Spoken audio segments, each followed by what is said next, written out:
ভীষণ উপকারী টক দই এই গরমের দিনে বন্ধুরা শরীরকে সুস্থ রাখতে হয় এবং পেটকে ঠান্ডা রাখতে হয়, তাহলে বাড়িতে অবশ্যই তৈরি করে নাও ভীষণ উপকারী টক দই। একবার খেলে বাড়ির সবাই বারবার খেতে চাইবে এই দুর্দান্ত স্বাদের টক দই। নমস্কার বন্ধুরা, কেমন আছো সবাই? আশা করি সবাই ভালো আছো, সুস্থ আছো। তো এই গরমে ভীষণ উপকারী টক দই খুব সহজে বাড়িতে বানিয়ে নিতে পারবে। তো ভীষণ উপকারী টক দই কীভাবে বাড়িতে বানাবে তার জন্য ভিডিওটা কোথাও স্কিপ না করে শেষ পর্যন্ত দেখতে থাকো। আর যদি এই টক দইয়ের রেসিপিটা ভালো লেগে থাকে অবশ্যই আমার চ্যানেলটিকে একটা সাবস্ক্রাইব করে দিও। তো বন্ধুরা, এই গরমে টক দই তোমরা খুব সহজেই বাড়িতে প্রথমবারের চেষ্টাতেই বানিয়ে নিতে পারবে। একবারে পারফেক্টলি জমে যাবে, কোনো রকম কোনো ভুল হবে না, কোনো রকম কোনো সমস্যা হবে না।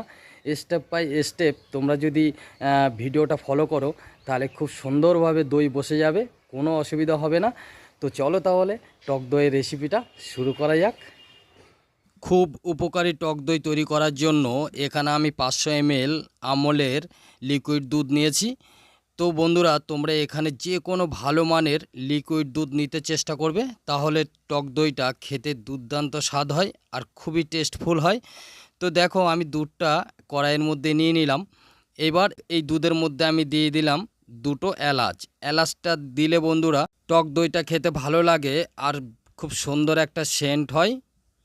তো এখানে আমি 3 চামচ চিনি দিয়ে দিচ্ছি। চিনিটা দিলে একবারে বেশি টক লাগে না, দইটা হালকা মিষ্টি মিষ্টি হয়, খেতে ভালো লাগে। তাই চিনিটা অপশনাল, তোমরা দিতে পারো, না দিলেও চলবে বন্ধুরা। তো দেখো, এবার আমি দুধটাকে নেড়ে চেড়ে 5 ভাগের 4 ভাগ করে নেব। তো এইভাবে আমি অনবরত দুধটাকে নেড়ে চেড়ে নেব। তো দেখো, কিছুক্ষণ নেড়ে চেড়ে নেওয়ার পরে দুধটা অনেকটাই ঘন হয়ে এসছে, দেখতেই পাচ্ছ। তবে এই সময় গ্যাসের ফ্লেমটাকে লোতে রেখে দুধটাকে অনবরত নেড়ে চেড়ে নেবে, মানে দুধটাকে খুব ভালো করে একটু ঘন করে নেবে, 5 ভাগে 4 ভাগ করে নেবে। দেখতেই পাচ্ছ বন্ধুরা, দুধটা অনেকটাই ঘন হয়ে গেছে। এবার আমি গ্যাসটাকে অফ করে দিয়ে দুধটাকে অনবরত নেড়ে চেড়ে একটু ঠান্ডা করে নেব। তো এই ফাঁকে দেখো, আমি নিয়ে নিলাম টক দই বীজ। তবে এখানে ভালো মানের টক দই বীজটা নিতে চেষ্টা করবে। আর অবশ্যই খেয়াল রাখবে বন্ধুরা, ফ্রিজ থেকে একেবারে ঠান্ডা টক দই বীজটা নিতে যাবে না। তো নর্মাল তাপমাত্রার টক দই বীজটা নেবে। তো এবার টক দইটাকে আমি খুব ভালো করে এভাবে ফাটিয়ে নেব। তো একটু ভালো করে ফাটিয়ে নিতে হবে বন্ধুরা। আর এখানে তোমরা মিষ্টি দইটাও নিতে পারো, তাতে কোনো অসুবিধা হবে না, দইটা ঠিকই বসবে, কোনো রকম কোনো সমস্যা হবে না। তো দেখো, এইভাবে আমি কিছুক্ষণ টাইম ধরে টক দই বীজটাকে খুব ভালো করে ফাটিয়ে নিয়েছি, দেখতেই পাচ্ছ। তো টক দই বীজটা আমার ফাটানো হয়ে গেছে। এবার যেই দুধটা আমি ঠান্ডা হতে রেখে দিয়েছিলাম, তবে দুধটা একবারেই পুরোপুরি ঠান্ডা করা যাবে না বন্ধুরা, কুসুম গরম রাখতে হবে, যেন আঙ্গুল দুধের মধ্যে দিয়ে দিলে আঙুলটা কিছুক্ষণ টাইম ধরে রাখা যায়। তো দেখো, আমি একটা আঙুল দুধের মধ্যে দিয়ে তোমাদের দেখিয়ে দিচ্ছি, দেখো কিছুক্ষণ রাখা যাচ্ছে। তো এরকম কুসুম গরম দুধটা রাখতে হবে, একবারে ঠান্ডা রাখা যাবে না, মানে একবারে ঠান্ডা দুধটা নেওয়া যাবে না। এবার আমি যেই টক দই বীজটাকে ফাটিয়ে নিয়েছি ওর মধ্যে আমি এই দুধটা দিয়ে দেবো। আবার আমি বলে দিচ্ছি বন্ধুরা, এখানে কিন্তু দুধটা কুসুম গরম রাখতে হবে, একবারে ঠান্ডা দুধ নেওয়া যাবে না। এবার আমি টক দই বীজের সঙ্গে দুধটা খুব ভালো করে মিশিয়ে নেব। দেখতে পাচ্ছ, খুব ভালো করে মিশিয়ে নিতে হবে এইভাবে। তবে একটু ফেনা ফেনা উঠলেও কোনো চাপ নেই, দইটা ঠিকঠাক বসে যাবে। এবার আমি নিয়ে নিলাম মাটির ভাঁড়। তো আমি আজকে মাটির ভাঁড়ের মধ্যে কিন্তু দইটা বসাবো, টক দইটা, তাই আমি মাটির ভাঁড়টা নিয়ে নিয়েছি।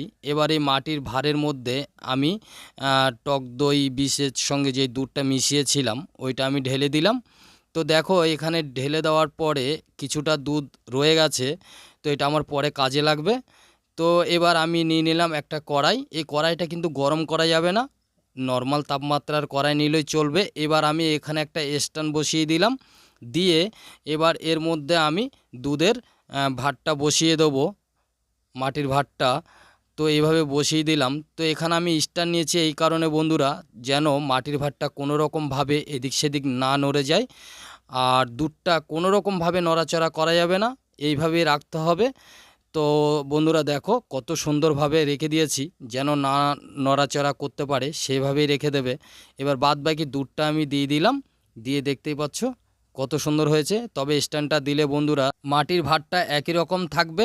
এবার দেখো আমি এই কড়াইয়ের ওপরে দিয়ে দিলাম একটা ঢাকনা। ঢাকনাটা দিয়ে এবার চারদিকটা এইভাবে চেপে দেবো, যেন কোনো রকমভাবে বাইরে থেকে হাওয়া ভিতরে ঢুকতে না পারে।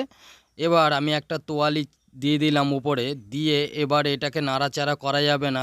পুরো 8 থেকে 10 ঘন্টা বা 12 ঘন্টা রেখে দেবে, সব থেকে ভালো হবে। 1 নাইট রেখে দেবে, দইটা পারফেক্টলি বসে যাবে আর একবারে নাড়াচাড়া করবে না। তো 12 ঘন্টা পরে আমি ফিরে এলাম, তোমাদের আমি তোয়ালিটা খুলে দেখাচ্ছি বন্ধুরা কেমন জমেছে দেখবে। তো দেখো এবার আমি ঢাকনাটা আস্তে করে তুলে নিলাম, দেখতেই পাচ্ছ বন্ধুরা কত সুন্দর জমে গেছে। দেখো কত সুন্দর জমে গেছে, এত সুন্দর জমে গেছে বন্ধুরা, দেখে বোঝার উপায় নেই যে এটা দোকান থেকে আনা না বাড়িতে তৈরি করা। প্রথমবারের চেষ্টাতেই বন্ধুরা বাড়িতে পারফেক্টলি দুর্দান্ত স্বাদের টক দই তৈরি করে নিতে পারবে, কোনো রকম কোনো সমস্যা হবে না। তো দেখো আমি একটু ভালো করে দেখিয়ে দিচ্ছি, দেখো কত সুন্দর হয়েছে টক দইটা। ভীষণ উপকারী, ভীষণ উপকারী এই গরমের দিনে এই টক দই। তো দেখো আমি কাত করছি তবু ভিতর থেকে দইটা পড়ছে না, তো এত সুন্দর দইটা জমে গেছে আর কত সুন্দর হয়েছে দেখো। তো তোমরা প্রথমবারের চেষ্টাতেই কিন্তু বাড়িতে বন্ধুরা খুব সহজেই এই টক দই তৈরি করে নিতে পারবে। তো আমি চামচ দিয়ে এবার তোমাদের কেটে দেখাচ্ছি, দেখো দেখো কত সুন্দর হয়েছে। তবে দই আমাদের গরম ভালো লাগে না, ফ্রিজে রেখে দিলে সব থেকে ভালো লাগে একটু ঠান্ডা ঠান্ডা খেতে। তো এই গরমের দিনে বন্ধুরা বাড়িতে খুব সহজেই কিন্তু দই তৈরি করে নিতে পারবে। আর পুরো ভিডিওটা বন্ধুরা দেখো, না দেখলে বুঝবে না যে দই কি করে বানাতে হয় পারফেক্টলি। আর দেখো চারদিকটা দেখো কত সুন্দর জমে গেছে, একবারে দোকানের থেকেও সুন্দর হয় খেতে। বন্ধুরা বাড়িতে অবশ্যই একবার চেষ্টা করবে, প্রথমবারের চেষ্টাতেই কিন্তু বাড়িতে তৈরি করে নিতে পারবে এই দুর্দান্ত স্বাদের টক দই। তো দেখো বন্ধুরা কত সুন্দর হয়েছে, দেখে বোঝার উপায় নেই যে এটা দোকান থেকে কেনা না বাড়িতে তৈরি করা। তো বন্ধুরা ভিডিওটা কেমন লাগলো কমেন্ট করে জানাবে। যদি ভালো লেগে থাকে অবশ্যই আমার চ্যানেলটিকে একটা সাবস্ক্রাইব করে দেবে আর বন্ধুদের মধ্যে ভিডিওটা অবশ্যই শেয়ার করে দেবে। সবাই ভালো থাকবেন, সুস্থ থাকবেন, দেখা হবে নতুন কোনো রেসিপি নিয়ে।